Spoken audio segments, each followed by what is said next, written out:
Hey everyone, it's Ben Hardy here, and in today's we're going to be looking at the Honda Passport. Before we get in this video, I want to give a huge shout out and thank you to the Stockton 12 Honda here in Sandy, Utah for giving me some time with this Passport. I'll include a link to their website in the description down below so you can check out what they have currently. I'll also include a link to my car buying guide. Let's get into it.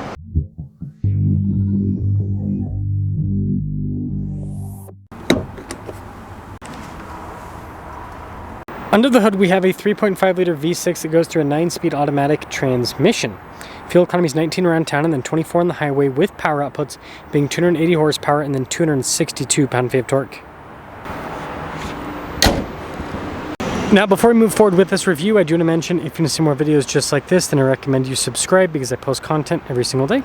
So starting with the hood, notice how it races up towards the center, and then down below this still has the kind of older style is what I'll call it, similar to what the Pilot used to have, but the Pilot's been redesigned, but for some reason the Passport hasn't. Anyways, HPD there on the grille, which is pretty cool looking. And overall, I mean, I think it looks pretty good, but I do think this and the Ridgeline definitely need a refresh with the exterior. Now on the side here, our tire wheel setup is 265 by 45 by 20 in the front and over in the rear. And we've got the HPD wheels with this one, which is another cool feature. And then notice you got a bunch of cladding here, all unpainted. You do have keyless entry on the door, which is another solid feature. And here's your full side profile with the Passport. Key fob setup's pretty simplistic. Lock and unlock function, remote start, opening for the hatch, Honda logo there on the back. So we'll press that, and it is automated with the hatch. It's another nice feature to have. Now the Passport's got a ton of storage space. Unlike the Pilot, no third row, so it's kind of like a Grand Cherokee in that way. Let's see, more storage under here. Got that to fold down the seats. You can see here for the outlet in the back. And with the second row folded down, tons of space. So if you don't need a lot of passenger space, but you need a lot of stuff space, this has it. Press that and that will lower the hatch right back down. And then you can see the little C-shaped taillight design. No HPD badge here on the back though, interestingly enough. But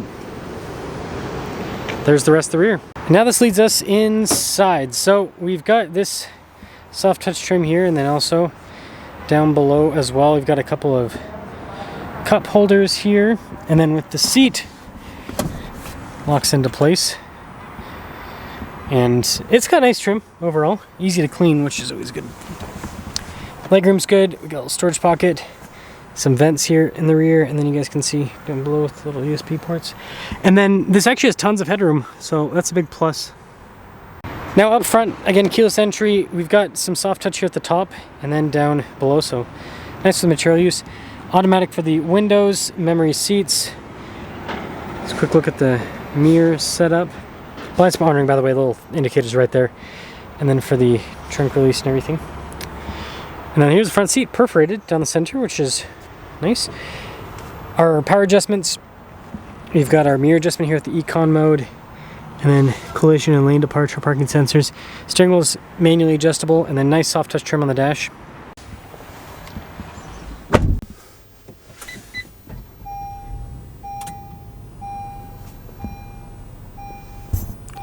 Now taking a look at the steering wheel, we've got nice soft touch trim here at the top and at the bottom, perforated on either side so you can get a better grip. Paddle shifters down the back for the 9-speed. Adaptive cruise control with lane centering. We also have volume and voice command controls here on the steering wheel as well, so all of it's kind of integrated, which is a big plus. And then you can see here with the turn signal stock, and then we got the windshield wiper stock. And then the gauge cluster is interesting, so it's kind of like an analog digital mix a little bit. So I think that that's kind of a nice little feature. Sorry, gotta enter through. What the heck? There we go. But yeah, you can scroll through and see different things like the all-wheel drive system. And then it also shows you the different modes. These are kind of for the all-wheel drive system. So in reverse, backup camera, which trajectory lines it turns with the steering wheel. And then as for the infotainment system, quick response time. With this has Android Auto and Apple CarPlay, some shortcut buttons here with a little volume control. And then there's nice soft touch trim on the dash. And then tri-zone climate with this, because it's basically a Pilot without a third row. And then you've got your heated seats, charging area down below. It's a good way to describe that. And then we've got a bunch of buttons here for the gear selector, which is an interesting choice. Drive mode select with your auto stop start, some cup holders. I like Honda center consoles, they're very big. A nice soft touch trim here on the top. And then here's a little box and rear view mirror, and then we do have a sunroof as well, just a normal one. Here's a quick look at the window sticker. 2025 Passport, all-wheel drive, EXL. Base MSRP is $42,400. Total MSRP is $46,700. And let's see how it performs.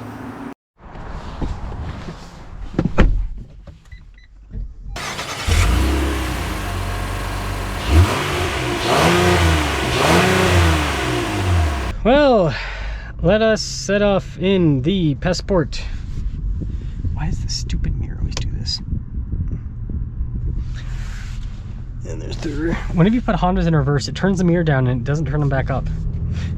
I don't know why. Maybe it's a setting you can fix, but still obnoxious. Obnoxious just to hop in and have to deal with that. Passport, Passport, Passport. I think it's interesting that Honda's been holding off updating this for such a long time. It's like, I mean, at this point, the Pilot's going to see another full redesign before the Passport and the Ridgeline get one. It's kind of ridiculous if you ask me. But who knows what Honda's waiting on. But yeah, before I guess we get up and move, it's a nice place to be, this interior. It's got good space. And power's solid. And this has the 9-speed, not the 10-speed that the new Pilot has. And I've said this in the past, I do prefer the 10-speed. It's smoother, it's quicker to shift. It's just a better transmission setup. So that's another reason why this needs an update. So it gets the extra 5 horsepower and the extra 1 gear. Makes a difference. Yeah, handling's good too.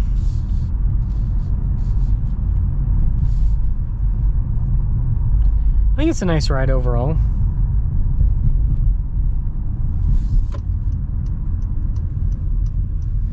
Yeah, it's all very smooth.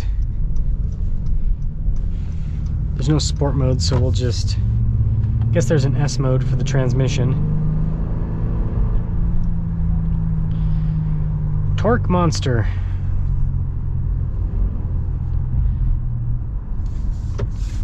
It's got some pretty decent power. It's not like gonna blow your mind, but it's not too bad either.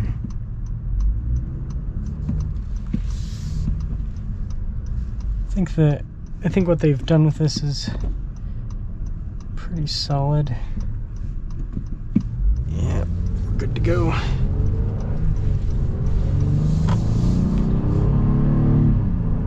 Smooth, just not quite as snappy as the 10-speed.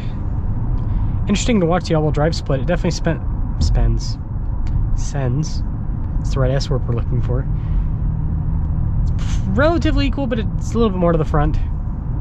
It's kind of typical. It's a nice drive overall. So to cap things off, I think that this handles well, and again, a big part of that's unibody, independent front rear suspension. I think that the interior is pretty nice. I just am confused as to why Honda's, like I said, waiting so long to redesign this.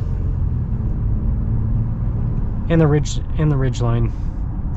It's not like this, like they've added some meaningful updates, like the infotainment system and everything, but I do think that looks are important. And I know, I just imagine a person walking into a Honda dealership and they're like, well, I really like because the new Pilot looks great, if you ask me. Boxy design, everything looks great. I really like the looks of the new Pilot, but I don't need a third row. And it's like, well, here you go. Here's the Passport. And it's just, again, compared to the Pilot, it's pretty ugly. So, it's a good car. It's got nice practicality built in. It just needs a fresh face, that's all. So hopefully Honda gives us a new one. I mean, we obviously aren't getting one for 25, so hopefully 26. And then we'll probably 26. So that's enough time for a mid-cycle refresh for the Pilot. What is Honda doing? What is Honda doing? That's all.